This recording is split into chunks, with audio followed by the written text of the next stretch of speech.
నమస్తే అండి. హోమియోపతి అసలు ఎటువంటి ఇన్ఫెక్షన్స్కి ట్రీట్మెంట్ ఉంది. Homeopathy can treat bacterial infections, homeopathy can treat viral infections, homeopathy can treat fungal infections also.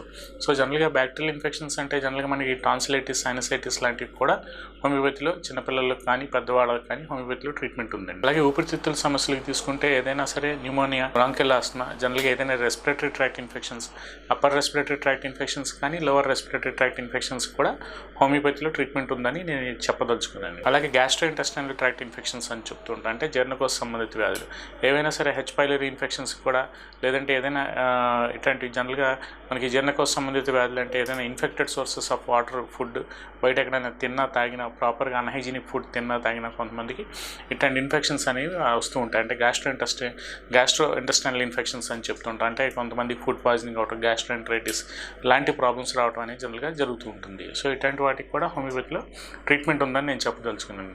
అలాగే కిడ్నీ రిలేటెడ్ ప్రాబ్లమ్స్ కానీ, కిడ్నీ రిలేటెడ్ ఇన్ఫెక్షన్స్ ఏమన్నా వాటికి కూడా హోమియోపతిలో ట్రీట్మెంట్ ఉందని నేను చెప్పదలుచుకున్నాను.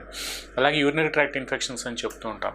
సో జనరల్గా రికరెంట్ యూరినరీ ట్రాక్ట్ ఇన్ఫెక్షన్స్ జనరల్గా కొంతమంది చాలా ఎక్కువగా కనిపిస్తూ ఉంటాయి, అది కూడా ఫిమేల్స్లో.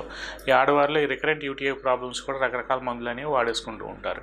సో ఇట్లాంటి వాళ్ళు కూడా ఎర్లీ స్టేజెస్లో కానీ, స్టార్టింగ్ స్టేజెస్లో కానీ రకరకాల మందులు వాడకుండా ఇనీషియల్ డేస్లో మన దగ్గరికి వస్తే మనం జనరల్గా ఇట్లాంటి రికరెంట్ యూటీఐస్కి కూడా మనం ట్రీట్మెంట్ ఇవ్వచ్చని ఈ వీడియో ద్వారా నేను చెప్పదలుచుకున్నాను.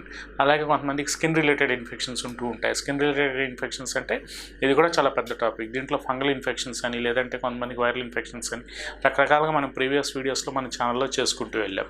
సో ఇట్లాంటి వాటికి కానీ, లేదంటే బెడ్ సోర్స్ కానీ, లేదంటే అల్సర్స్ కానీ, లేదంటే ఏదైనా పారాసైటిక్ రిలేటెడ్ ఇన్ఫెక్షన్స్ కానీ కొంతమందికి స్కిన్ మీద ఇట్లాంటి కంప్లైంట్స్ అనేవి ఉంటూ ఉంటాయి. ఇవన్నీ దీర్ఘకాలికంగా ముదిరిపోయిన తర్వాత మన దగ్గరికి వస్తూ ఉంటారు.